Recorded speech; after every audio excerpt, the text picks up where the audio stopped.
From Keene in the Shire, the Liberty Media capital of the world, this is Daryl W. Perry, host of FPP Radio News for Monday, October 13th, 2014. Silver is trading at $17.38 per ounce. Gold is valued at $1,226 per ounce. And according to BitcoinAverage.com, the average price of Bitcoin is $380.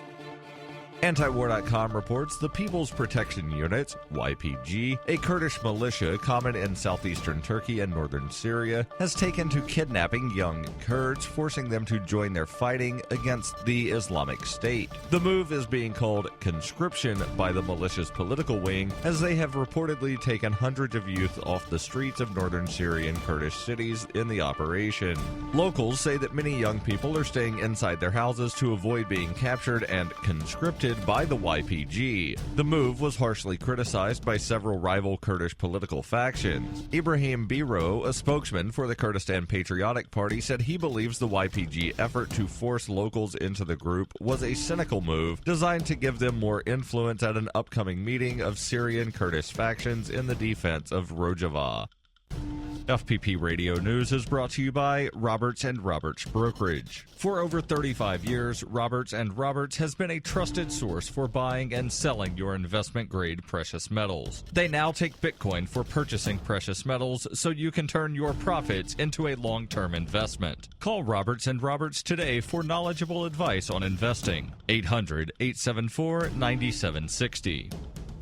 The Associated Press reports a federal judge on Sunday struck down Alaska's first-in-the-nation ban on gay marriages, the latest court decision in a busy week on the issue. It was not immediately clear when marriage licenses would be issued to same-sex couples in Alaska. However, the state does have a 3-day waiting period between the application and the marriage ceremonies. The late Sunday afternoon announcement caught many people off guard. No rallies were immediately planned. 5 same-sex couples had asked the state of Alaska to overturn a constitutional amendment approved by voters in 1998 that defined marriage as being between one man and one woman. The lawsuit filed in May sought to bar enforcement of Alaska's constitutional ban on same-sex marriage. It also called for barring enforcement of any state law that refuses to recognize same-sex marriages legally performed in other states or countries or that prevent unmarried same-sex couples from marrying. U.S. District Judge Timothy Burgess heard arguments Friday afternoon and promised a quick decision. He released his 25-page decision Sunday afternoon.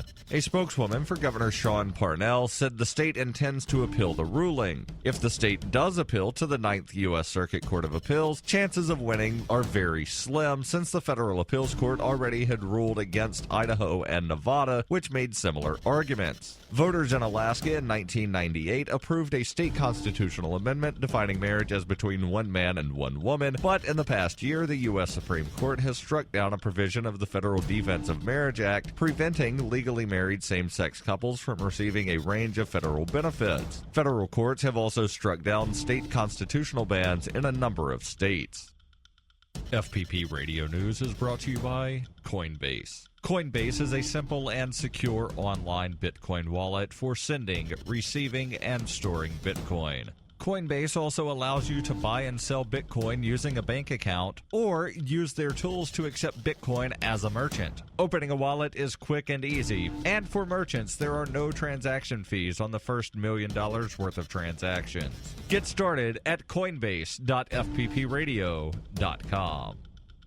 Reuters reports riot gear-clad police arrested at least 17 people on Sunday after they refused orders to disperse from a spontaneous sit-in outside a convenience store in St. Louis during a weekend of peaceful protest against police violence. Thousands of people were staging protest marches, vigils, and other demonstrations in the St. Louis area this weekend, calling for the arrest of a police officer who shot an unarmed teenager in August. Another fatal shooting of a teenager by an off-duty cop last Wednesday has further inflamed tensions. Sunday's arrests were in the same neighborhood where Wednesday's shooting occurred. St. Louis police spokeswoman Sharon Jackson said 17 people had been arrested for unlawful assembly early on Sunday at the parking lot of the Quick Trip convenience store. Mervyn Marcano, who is handling media relations for a group that provides jail support for protesters, said at least 19 people had been arrested.